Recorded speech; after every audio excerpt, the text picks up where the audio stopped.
안녕하세요, 네, 작가님. 오늘 귀한 시간 내주셔서 감사합니다. 먼저 작가님 소개를 좀 부탁드릴까요? 저는 회화를 기반으로 자유롭게 재밌게 구성해서 그림을 그리고 있는 작가입니다. 예술 창작의 시작이 어디서부터인지 말씀해 주실까요? 특별하게 언제부터였다라고 특정하기 되게 힘든 것 같아요. 어렸을 때부터 그림 그리는 걸 되게 좋아했고 이 길로 이렇게 쭉 이어져 왔던 것 같은데, 그러다가 이제 미술대학도 진학을 하고 졸업을 할 때쯤 되니까 좀 고민이 많이 되더라고요. 내가 뭘 하고 있었고 지금까지 내가 그리면서 고민했던 게 뭐였던가, 이렇게 좀 많이 생각을 하게 됐는데, 그러면서 이제 주변을 보니까 책들이 있더라고요. 내가 가야 될 방향들에 대해서 여러 가지 형태로 이야기하고 있는 책들이 보이더라고요. 그러면 그거 그냥 한번 그려보자. 뭐 고민 많이 하지 말고, 그것들이 주는 메시지들이 있더라고요. 그걸 조금 연출을 통해서 한번 구성을 한번 해보자 하면서 이제 이어왔던 작업이 비교적 주목을 받게 됐던 볼륨 타워 시리즈였던 것 같아요.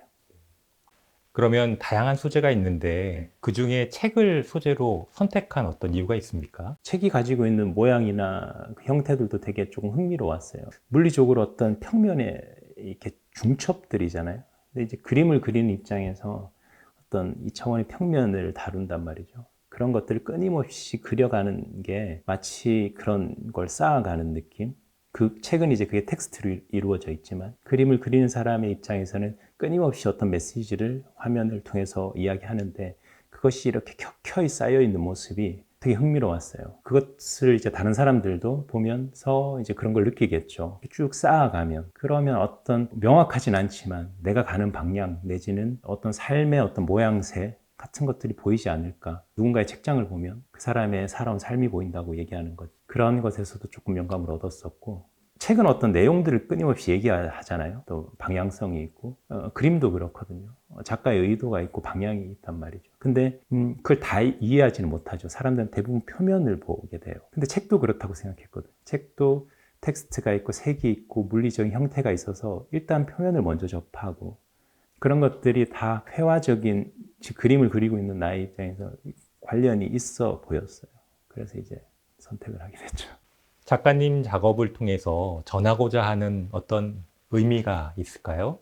큰 의미를 전하고자 하는 목적을 갖고 시작했던 건 아니지만, 제가 이제 의도를 갖기는 하죠. 어떻게 해나가야 되겠다. 내가 고민하는 건 어떤 거겠다. 그 고민에 공감하는 분이 있다면 뭐 그런 의미가 전달이 되는 것이겠죠. 요즘 특히나 그렇죠. 뭐 유튜브도 그렇고, 뭐 인터넷 매체들도 그렇고, 예전에는 뭐 공중파 정도, 그보다 더 예전에는 소위 몇몇의 지식인에 의해서 그런 정보들이 전달됐었지만, 최근에는 엄청 많이 양산이 되죠. 그래서 가짜 뉴스라고 얘기하기도 하고, 확인할 길이 없죠. 너무 어렵죠.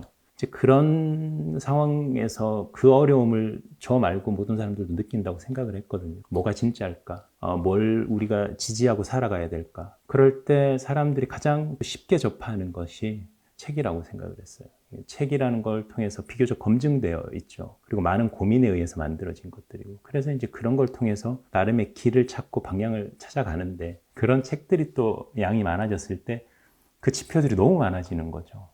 그래서 또다시 헤매게 되는 그런 느낌. 보르헤스의 바벨의 도서관 얘기도 가끔씩 했었는데, 끊임없이 진리를 찾아가는 사서들이 있지만 사서들이 계속 헤매고 있는 그런 모습들, 그런 걸 좀 보여주는 그런 작업이 되면 괜찮지 않을까 하면서 작업을 하고 있습니다. 그러면 책과 함께 등장하는 장난감이나 어떤 텍스트들이 있는데요. 네. 그 장난감이나 텍스트가 가지고 있는 어떤 의미는 또 있을까요? 처음에는 뭔가 의미를 두고 하지는 않았어요. 제일 처음에는 이제 책만 이렇게 두고 보니까 메시지가 너무 강한 거예요. 그래서 처음에는 그걸 그대로 제목에 적용해서 어떤 힘의 뭐 논리 같은 걸 설명하고 역사에 대해서 이야기하고 그러기도 했었어요. 근데 이제 그게 조금 너무 거창하게 느껴지는 거죠. 잘 모르는 거에 대해서 내가 뭐 너무 많은 얘기를 하는 것 같기도 하고. 그래서 조금 더 가볍게 이야기할 수 있는 방법은 없을까? 사람들이 평소에 경험하는 방식으로 접근할 수 없을까? 하면서 보니까 제 책장에 작은 장난감이나 피규어가 놓여 있더라고요. 조금 더 이야기로 풀어갈 수 있는 많은 것들이 이미지로 풀어가기도 하고, 그런 것들이 이제 그 장난감을 통해서 이야기할 수 있을 것 같았고, 포스트잇이나 문서 뭉치나 그리고 위치를 표시하는 것들도 마찬가지로 그렇게 등장을 하게 됐고요. 조금 이중적인 면이 모든 사람들이 다 가지고 있는 면이라고 생각을 하거든요. 그런 것들이 보여질 수 있으면 조금 더 서로 소통할 수 있는 지점이 있지 않을까 해서 그렇게 작업을 하게 됐어요. 작가님 작품을 이렇게 감상해 보면요. 굉장히 사실적인데요. 이렇게 하이퍼 리얼리즘 형식을 선택하신 어떤 이유가 있나요? 근데 저는 별로 그렇게 극사실이라고 생각을 하지 않아요. 제가 좀 잘할 수 있는 걸 하다 보니 이런 모양으로 조금 진행이 된 것 같아요. 조금 더 사람들이 비교적 편하게 접근할 수 있는 형식을 취했다라고 보는 게 더 맞을 것 같아요. 어떤 관념적인 이해되지 않는 형상이 있다던가, 그다음에 그것이 너무 즉흥적이라서 작가의 감정에 어떤 이해 없이는 잘 감상하기 힘든 형태보다는 누구나 쉽게 해석 가능하고 일단 접근 가능한 형태였으면 했고요. 그러면서 조금 더 시간을 두고 보면 그 안에서 뭔가 발견할 수 있는 게 있는 그런 작업이면 좋겠다. 그래서 이제 조금 비교적 사실적인 형태로 작업을 하게 됐고, 또 열심히 하다 보니까 조금 더 사실적으로 표현하게 됐던 것 같아요. 익숙한 사물이라는 것들을 인지하려면 그것이 딱 봤을 때 명확해야 된다고 생각했거든요. 적당히 회화적일 때는 오히려 더 어렵게 느껴질 수 있다고 생각을 했거든요. 딱 보는 순간 딱 이해가 되는 형태. 비교적 하이퍼리얼리즘적인 모양새로 보인다라고 말씀을 많이 하시는 것 같아요. 꽤 오랫동안 작품 활동을 해오셨는데요. 네. 과거부터 지금까지 작품의 어떤 변화 과정을 소개해 주실 수 있을까요? 처음에는 이제 책들을 조금 사실적으로 아주 담담하게 재현하는 형태의 작업이었던 것 같아요. 그래서 제목도 그냥 홀더, 책장에 이렇게 들어있는 작품들로 표현을 했었고요. 그 다음에 의지 내지는 방향성 같은 걸 조금 보여주고 싶어서 확대하기 시작했어요. 좀 크게 그리고 좀 자르기도 하고 구성도 해보고 좀 이렇게 쌓아보고 그러면서 쌓다 보니까 이제 뭔가 모뉴멘트 같은 거죠. 그러면 이제 볼륨 타워 어떨까 생각을 해서 이제 볼륨 타워라는 제목을 했고 거기서 이제 볼륨이라는 표현을 북이라고 하지 않고 굳이 했던 거는 어떤 부피로 왔으면 했어요. 건축물 같기도 하고. 그래서 이제 그런 식의 표현을 만들어 가지고 이 작업을 시작하게 됐던 거고 그렇게 하다가 보니까 이제 조금 더 제 생각이 많이 들어가게 되더라고요. 재현을 많이 하다 보니까 조금 더 이 내용을 잘 표현할 수 있는 방법이 있을까 해서 상상을 해서 그렸던 작업. 그전에는 확대했던 걸 크기는 그대로 두고 이 규모를 키웠던 작업들이 있어요. 그게 이제 테이블랜드 시리즈. 그 테이블랜드 같은 경우에는 이미 있는 말이에요. 테이블랜드라는 게 이제 막루 같은 거죠. 우리가 이제 책을 통해서 지식을 통해서 뭔가를 배우고 올라가면 어떤 꼭대기에 올라갔다는 느낌 그리고 뭐 거인의 어깨에 섰다는 느낌 뭐 그런 것들을 느끼게 되는데 그런 표현이 될 수도 있겠고 이제 우리가 많이 알고 있다고 생각하고 많이 경험하고 있다고 생각하지만 사실은 그게 작은 테이블 안의 세상인 것 같아 보였어요. 그런 것들도 은유하는 바가 좀 연결되는 부분이 있었고 책도 같은 느낌이었어요. 책을 통해서 우리가 많은 걸 알고 많은 걸 내가 경험하고 있다고 생각하지만 사실은 그게 거기에 한정되어 있는 느낌. 그래서 그걸 이제 테이블랜드라는 제목으로 했고 복잡하게 수평과 수직으로 이루어진 구조 안에다가 갇혀있는 형태로 작업을 했었고요. 그렇게 하다 보니까 이게 너무 힘든 거예요. 지금까지 쭉 했던 작업들이 인간이 만들어낸 것들만 있더라고요. 그거 말고 다른 것도 있지 않을까 그런 생각을 했거든요. 그것이 이제 뭐 식물 자연일 수도 있고 그것들이 이제 와해되고 이제 흐트러지는 과정일 수도 있고 그게 시각적으로도 조금 제가 명확하게 그렸었잖아요.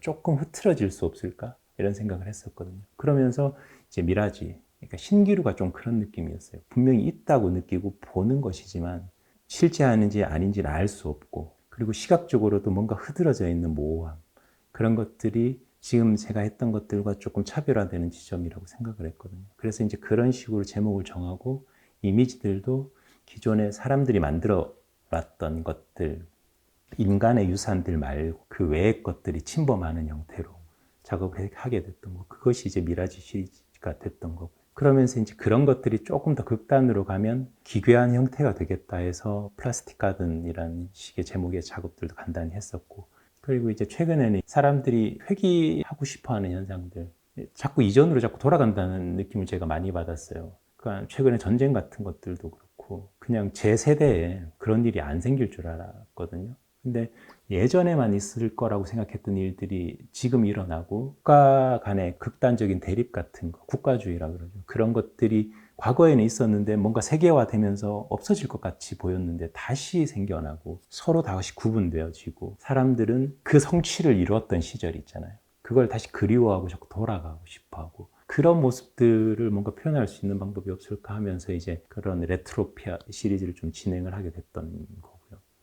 최근 흥미를 가지고 하시는 작업이 있나요? 최근에는 이제 레트로토피아 작업 진행을 하면서 이제 사람들에 대해서 조금 더 생각을 하게 됐거든요. 개별적인 사람들. 그전에는 이제 인간이라고 이렇게 통칭되는 그런 영역 안에서 만들어낸 텍스트, 책 이런 것들을 가지고 조금 이야기를 했다면 개개인이 만들어내는 역사에 대해서 좀 관심이 생겼어요.